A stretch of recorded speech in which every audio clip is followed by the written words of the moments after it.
Okay, so somebody, what if we want to do, we've got a velocity function up here, right? And go ahead and click them all the way close here.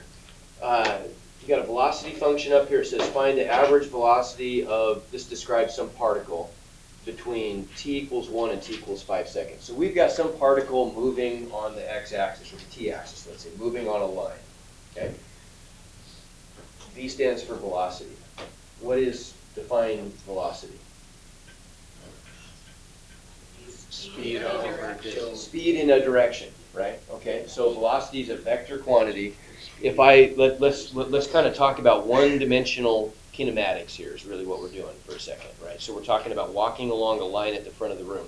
If I'm going to define this as 0, position 0, that's the positive direction. So now I've got a position of positive 1, positive 2. Make sense? Now I've got a position of negative 1, let's say. So if my velocity is the rate at which I'm changing my position, if I wanted to attach an equation to this, what's the equation you guys have talked about in physics that would accompany this? So let's define, let's say that x equals position. Okay, so what's velocity then? The x. Okay, good. So v of t is going to be delta x over delta t. And we'd want to put a little vector hat on these things maybe, right, because they're vector quantities, and let's talk about that more. So like if I were to do something, delta means change in. So change in x over change in time. So what if I'm walking along the front of the room and we're going to look at two little instants. We talk about instants in physics. So there's a point in space-time right here where I'm at time equals 0, position equals 0. 1 second later, I'm 2 meters down the line here. Okay? So after 1 second, my location is x equals 2 meters. Okay? What's my velocity? Change in position was 2, right? Change in time was 1. So I get 2 meters divided by 1 second, so 2 meters per second would be my velocity. Positive because I'm moving in the positive direction. Now what if I do something different? Let's say this time I'm going to start the camera, and really it's helpful to think about this in terms of when I teach physics, I always talk about frames in a video, right? So we've got this ongoing video, and one frame of the video is going to happen when I'm at, so start the video at time 0, I'm at x equals 3 meters, okay? 1 second later, I'm at x equals 1 meter, okay? So if I link those two frames in this continuous movie, what's my change in position there? Started at 3, ended at 1. Negative 2, right? Negative because my final position 1 minus my initial position 3 is negative 2. Time is 1. So now my velocity is negative 2 meters per second. Why negative? Okay, good. I'm going in the negative direction. Agreed? Okay. All right. So we won't even bother with acceleration today, right? Now we could graph, if we wanted to, we could graph a position versus time graph, and that helps us understand this kinematic motion. So I'm going to graph position on the vertical axis, and that might seem a little strange, right? But that's the way we do it. We always want to put time on the horizontal axis of physics, right? Because that's the independent variable here, not x. X is a function of t. And so we started off, the first story we told, we started off at the point x equals 0, or t equals 0, x equals 0, right? And after 1 second, we had moved up by 2 meters. Agreed? Okay? If I connect those smoothly, that's the function that's describing my velocity, I guess, isn't it? Can I see that? Okay, and if I write these ordered pairs in, there's the ordered pair 0, 0, there's the ordered pair 1, 2. Okay? And if I'm calculating, you guys talked about the relationship between this graph and velocity? in physics? So where does the velocity show up in this graph of, this is my velocity function, isn't it? Or is it my position function? This is x of t. Velocity is the slope, right? So the slope of that line, if I want to write this, the equation of that line, would be, you tell me, what is it? X equals,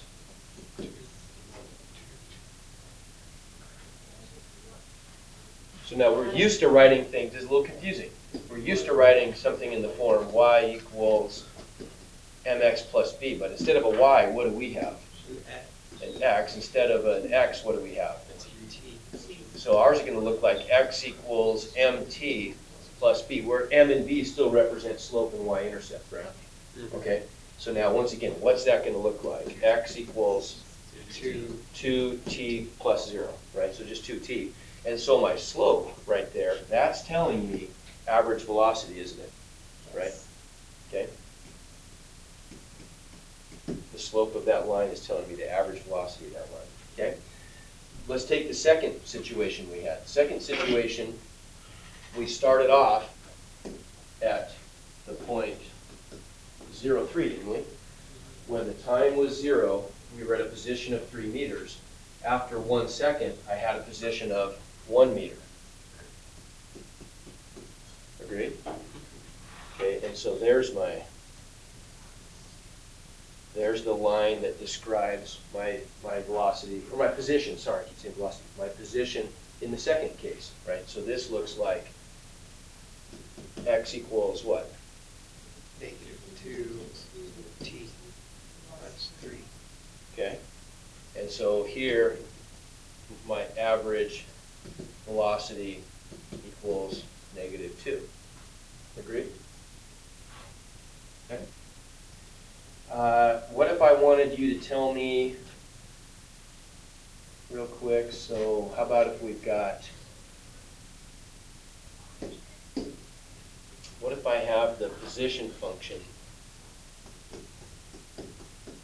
x of t equals t squared plus 1, and I want to know what's the average velocity from t equals 0 to t equals 2. How would I do that? Graph it. I could graph it. I can hit you though. I could. If I did graph it, I mean, we could. If I graph that, I'm just going to get, I'm going from t equals 0 to 2, right? And the function is just t squared plus 1, x equals t squared plus 1. Well, what's that graph look like? Parabola, vertex is raised up by 1, right? So it's just going to look, so there's my function. I'm just going to go from that point up to some point clear up there, I guess, right? How could I come up with an average velocity there? How do I do that? What's my formula for average velocity again? Delta x over delta t, right? Do you guys, and so really when we talk about an average velocity, technically, we'd really want to call that v bar, right? Bar means average. Have you guys done that? I don't want to confuse you with your physics stuff. So we'll just call it v, okay? That's all you're doing is average velocities in physics at this point. Yeah. I was just going to say generally, like how much to prove a right that is like v and then ab is like the sum. Oh, okay. Okay, we'll do it that way. Yeah. Okay, there we go. So average velocity, okay, equals, you said delta x over delta t. Well, what's delta x? Whenever I say delta, you told me it's what? The change. Change in, okay. And a change in, always, we can always write a change in as what minus what? Final minus initial, okay? So final minus initial. Well, what's my final in this case if I'm finding the average velocity from t equals 0 to t equals 2? 2. Okay, it's going to be the position at 2, isn't it? Right. So that's going to be x of 2 minus t minus x of 0 divided by 2. 2 minus 0, right? Everybody agree? And I've got the function here, so all I'd have to do is just evaluate the function at 2, evaluate the function at 0, and simplify that quotient, and I'm set. Agreed? Okay. So we'd end up with something like 2 squared plus 1 would be 5, minus 0 squared plus 1 is 1, divided by 2. So what's my answer? 2 and whatever our units are. Okay. That's our average velocity. Make sense? Yeah. Okay.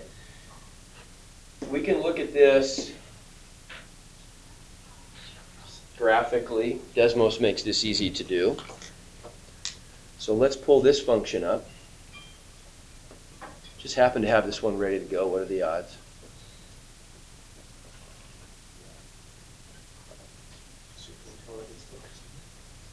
Oh man, come on. There we go. Okay. So we're going to look at that function between 1 and 5. Okay? So here's we'll take advantage of Desmos's ability to graph things easily. So my velocity function, there's my velocity function, right? Is my velocity function is changing, right, with time. Where am I going the slowest? It looks like, yeah, down here at whatever point that at 1 it looks like, right? Okay. And then as I move to the right, what's happening to my velocity? It's increasing exponentially. I get your point. Quadratically. It's increasing in the positive direction. If I move to the left, it's also increasing in the positive direction, right? Okay. So what would this is kind of informative to do too. What is the story that we're telling here? What's happening to this particle? It's turning, isn't it? Right? If I started at time 0, I would be kind of slowing down, moving towards I'm moving towards my lowest velocity, or my lowest position, which is 1. And then I'm turning around and I'm starting to increase my position at a more and more rapid rate. Right? My velocity increases in the positive direction. Okay. So we want to look for the values. We want to find the average velocity between t equals 1 and t equals 5. Well, at t equals 1, my position is, did I say t equals 1 or 2? It was 1. It was 1? Yeah. Okay, I'm going to make it 2. No, yeah, I want to make it 2. I'm going to make it 2. That'll be better. Okay.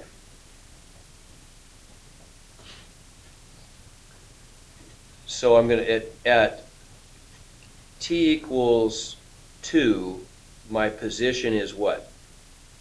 1. Okay, I can tell by that ordered pair. At t equals 5,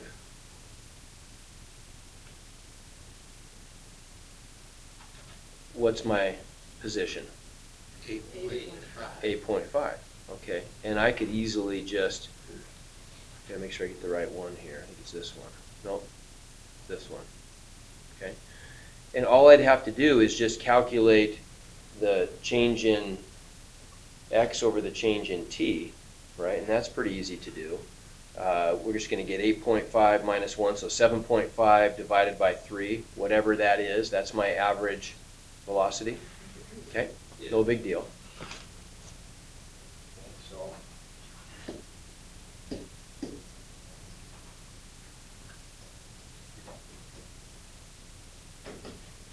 What do we say it was? 7.5 divided by 3, which is something, right? We get some decimal if we wanted. Got a better question for you. Find the instantaneous velocity at t equals 2. Okay, this is a much more interesting and challenging problem. What is instantaneous velocity? Velocity at a signal second. Yeah, okay, now that's a weird concept though, right? That's kind of velocity is inherently defined in terms of a change in position over a change in time, right? So how are you gonna define an instantaneous velocity? I mean, we can do it, but you see, that's a little different concept, isn't it? So where in your car would you come the closest to being able to determine what the instantaneous velocity is? There's a part of your car that does a pretty good job of telling you this. Your speedometer. Your speedometer does, doesn't it? Right? Now it's telling you instantaneous speed, but if you combine that with direction, that's pretty easy to do, right? So that's giving us a measure of instantaneous velocity, right? So we know that there's a number associated with that. The faster I'm going at any moment, the higher the instantaneous velocity is, right? But how could I go about calculating that is the question. How could I go about calculating analytically, not just cheating and using a speedometer, how could I go about calculating the instantaneous velocity of this particle at t equals 2?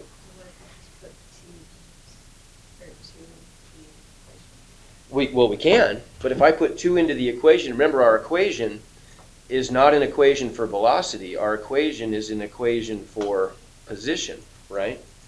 Oops, you know what? I have velocity up here. I mean to have position up here. Sorry, that needs to be an x, doesn't it? Should be an x. I got to change all these things. Hang on.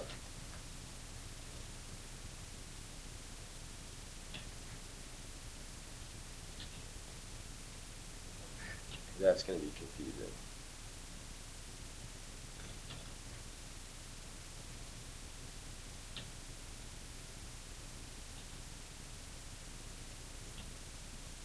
Okay, what did I do?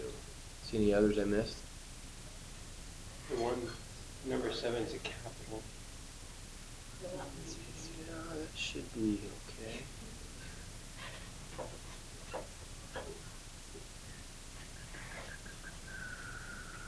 Why is it not liking that? How did I break it here? I don't understand. I break it all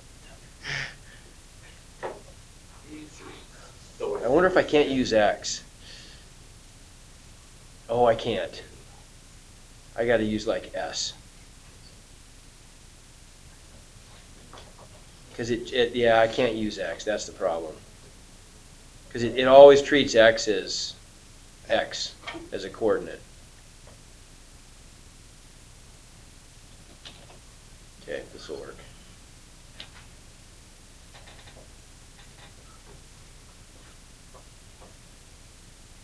There we go. Okay, same thing. But I don't want to confuse you because I shouldn't have v in there. It's position, right? So if I want to come up with an instantaneous velocity, this function doesn't do it because I've got a position function here, right? So if I calculate, for example, if I come down here and calculate s of 1, s of 2, I just get back a position 1, right? Any ideas? How could I somehow come up with a method or an approach to calculating an instantaneous velocity?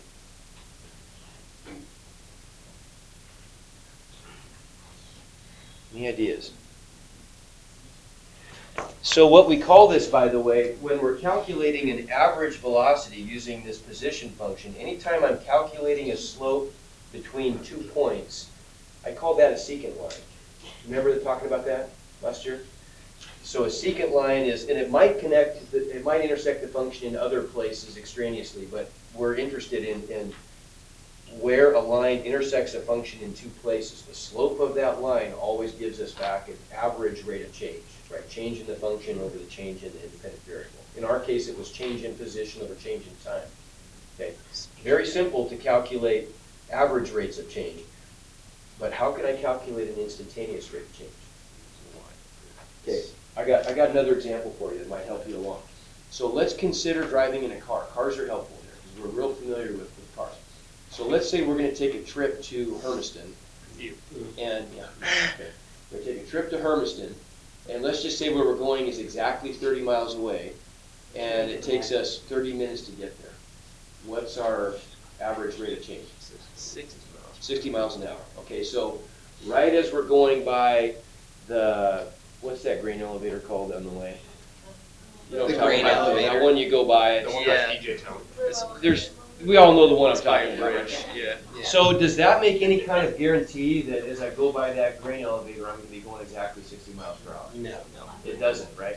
So that average rate of change is a fairly poor predictor of what my speed is gonna be as I go by the elevator, okay? Could I pick maybe a different interval that might give me a more accurate guess as to how fast I'm going by the elevator, rather than picking the entire journey? Could I do something that might give me a little better estimate? Like, what if I told you that the mile that includes that grain elevator, it takes me exactly 60 seconds to go that mile. That includes, you know, between the mile markers, that includes that grain elevator. 60 divided by So then what's my speed? 60 miles per hour. 60. Does that give you a little more confidence? Yeah. Maybe a little bit, right? Because I'm probably not going to be changing my speed that dramatically as I'm driving down the road, right? Okay, how could I get even better? Have trooper follow you for True. How could I get even better, though? How could I get an even better, more accurate predictor that you have more confidence in that I'm going by the grain elevator at 60? Okay, what if I took an even shorter interval? What if I took a half a mile interval that surrounds the grain elevator and it took me 30 seconds? Okay? Or even better than that, what if I took maybe a quarter mile interval and it took me 15 seconds, right? Now you're starting to feel like, okay, that's a much more reliable predictor than just saying it takes me half an hour to go my entire journey. Like, who knows, maybe there's road construction there and I've slowed way down or something, right? You see what I'm saying? So we could continue this. I mean, wouldn't it even be better yet if I said I'm going to take like a 1 meter, just a 1 meter interval there where I'm traveling by the, whatever, you know, the place where I first encountered the grain elevator and measure with a real accurate, some kind of real accurate clock. I'm going to measure how long it takes me to go that 1 meter. How much is my speed going to change over the course of 1 meter? Not very much. So now I'm getting pretty darn accurate, right?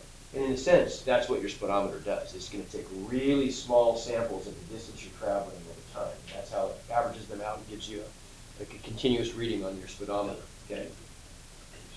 I don't want to just be pretty accurate, though. I want to be infinitely accurate. So what could I do? velocity divided by. I mean, we can represent this on our graph. If I want to know what my velocity is at t equals 2, well, what happens if I shorten the duration of my average velocity interval, right? If I'm going to make this a smaller interval, well, what do you notice about what's going on? That the slope's decreasing, right? It's getting closer and closer to the instantaneous velocity. What's the instantaneous velocity going to look like when I actually get there? The average velocity is represented by the slope of a secant line that connects 2 points. But if I wanted to come up with an instantaneous velocity, okay, so I'm shrinking down that secant, right? I'm shrinking down the interval that defines the slope of the secant line until eventually we're going to push those 2 points to where they overlap. And when they overlap, that should give me, when that time interval goes to 0, that should give me, oh, but what happened? Ah, that's a problem. Look what happened here. I'm calculating the slope. Oops. Oh, that's not going to work, is it? Look, if I'm calculating the slope, this is calculating the slope right here, isn't it? That little calculation, okay? And what's that doing? It's calculating the position of A, which I'm defining to be, if you look at all the little bells and whistles behind this graph, what's A defined as? A is 2, right? A is my point of interest, right? I want to find the instantaneous velocity at 2. Well, that's set by A. What's H? If I go up here to my point, like right there, for example, if I go to x equals 6, y is h 4. Ah, that's just delta x, isn't it? You just can't write delta x in Desmos, so I called it h instead. But that's really just delta x, isn't it? Right? Yeah. And so we've got our position at 2 plus 4, right? At, you know, whatever my x is that I'm choosing, plus delta x, position at 2. That's just final position minus initial position, isn't it? Everybody see that? I'm starting here, and I'm moving up to this point. I'm starting at my position at S of A is 2, and I'm ending up at my position is going to be S of A, which is 2, plus H, which is 4, right? So position at 6, okay? So that's really just my change in Y, isn't it? Everybody see that? The Y value at 2 is 1. The Y value at 6 is 13. So I'm getting 13 minus 1 is 12. That's the top half of my slope function, right? Slope is just rise over run, isn't it? So that's the change in Y over the change in X. Well, H in this case is just 4, right? So 12 divided by 4 gives me back 3. Everybody see that? Yeah. Okay. So as I slide this along, this is just making that calculation for me. What's going to be the change in Y divided by the change in X between those 2 points? As I shrink down delta X, which I'm calling H, as I shrink that down towards 0, I see that, yeah, my slopes are decreasing, right?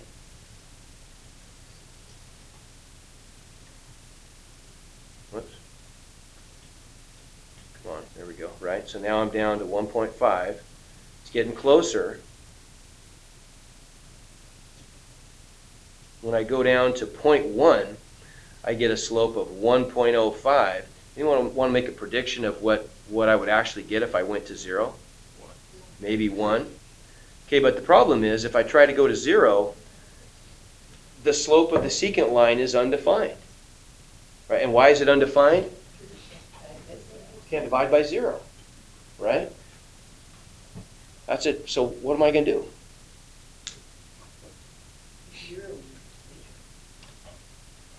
I can't. But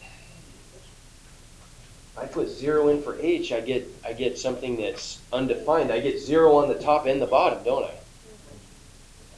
What do you think? Do we have a mechanism for maybe exploring this? The function is not defined. My slope function here is not defined at 0, is it? Right? All I really need to know, though, is what value, if I want to find out what the slope of that tangent line is, I just need to know what's the value that the secant line is trying to be as I shrink the interval down towards 0. What's that sound like? What's that sound like that we've talked about? That sounds an awful lot like a limit, doesn't it? Right? And here is the line that we're after. The line that we're after is, whoops, not that one. There's the tangent line right there. That's the actual tangent to the curve that defines the instantaneous velocity. I want to know what the slope of that is, right? So we could do that with a limit. Okay, now let's back. We'll come back and look at this exact problem here shortly, but let's just back up and treat this more generally for a second. This is what we call the tangent line problem in calculus. If I've just got some random function, and this picture says it all. So just if you can follow this picture and draw this picture, you'll understand this whole concept we're talking about. So if I've got some random function f, okay, and we'll go ahead and use x as our independent variable, okay, and I want to know what's the slope of the function between, or say the slope of the function at the point C, okay? We're going to call that point C. What are the coordinates of that point? This is my function f. And you know what, rather than calling it C, I'm just going to call it x. We're just going to pick a value. We'll call it x. You'll like this better. X, f of x. Okay? Let's pick some other point up here. And we're going to say that this one is going to be x. We're going to scoot to the right by an amount, delta x. So this is going to be x plus delta x. Okay, so what are the coordinates of this point right here then? X plus delta x. X plus delta x. X plus delta x. F of x plus delta x. Okay? And if we define a secant line through those points,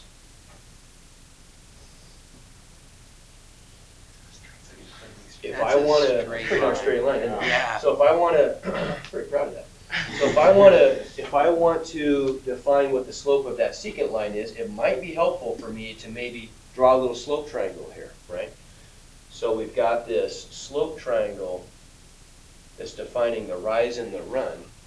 Well, what's the rise going to be? I might call it delta y.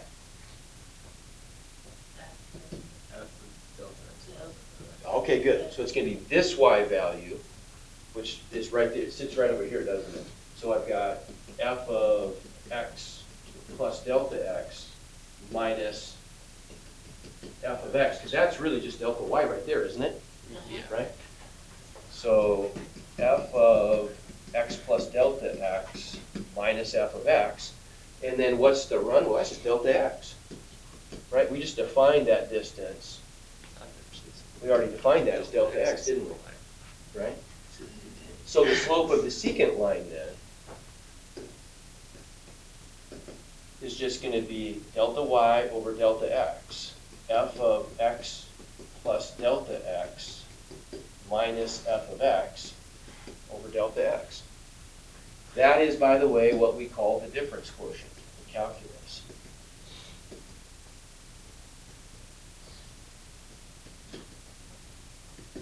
It is what defines the slope of a secant line, or an average rate of change of a function. When we say the slope of the secant line, that's exactly the same thing as saying the average rate of change of the function between x and x plus delta x. That's what that slope means. Okay? So now we want to move from a non-calculus issue, right? Because there's no calculus involved here. This is something we could have done in Algebra 2. In fact, we did do this in Algebra 2. Right? We looked at this exact problem. We just didn't go any further. How are we going to turn that into the slope of a tangent line? Right? And what's it mean? I've been throwing out the word tangent. Let's make sure we understand what a tangent line is. Give me a definition of a tangent. I say a tangent line to a curve. What am I talking about? What are the criteria for a line being a tangent line? On one point touch.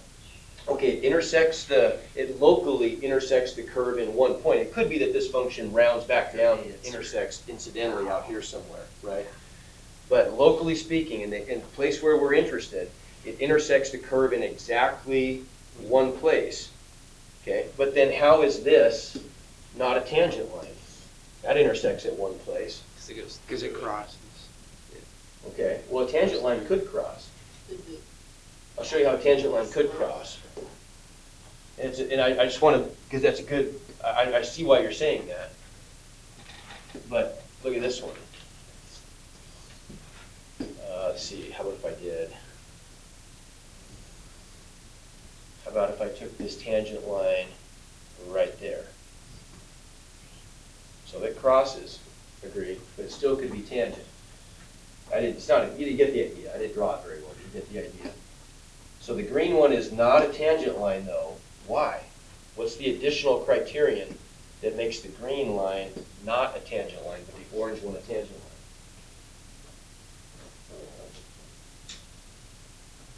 See what I'm getting at? Yeah. You can't just say it's a line that intersects the curve in one point, because that could be some line that just cuts through the curve at some sharp angle.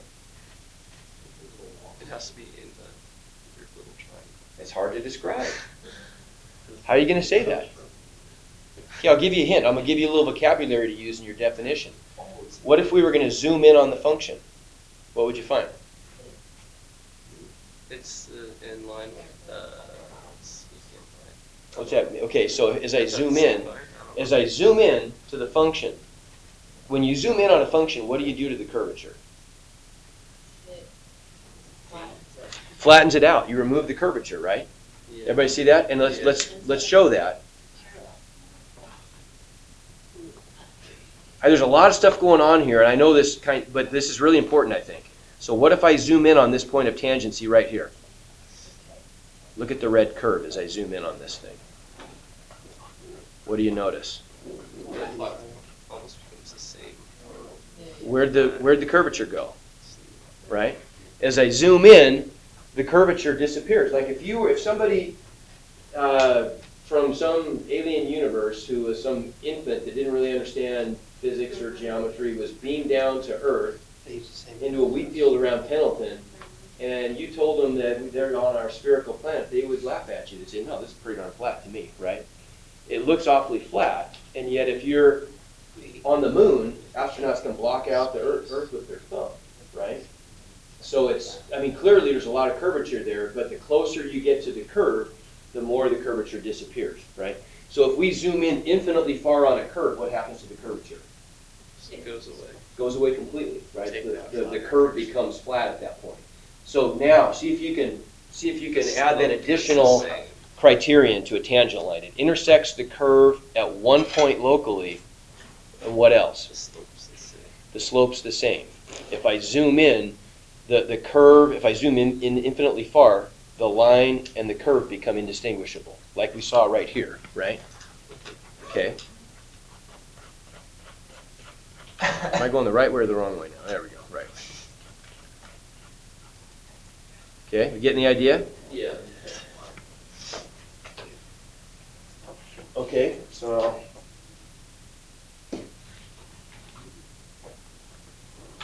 that's a tangent line. So how am I going to come up with, and see if we can get, oh, we're out here in 1 minute, aren't we? Yeah. Okay. So what's the, you tell me, what's the slope of the tangent line going to be then? If I want to come up with, instead of the slope of the secant line, if I want to come up with the slope of the tangent line, that's going to be when I draw those points together, it's going to be a limit, isn't it? Yeah. It's going to be a limit of the slope of the secant line as what happens?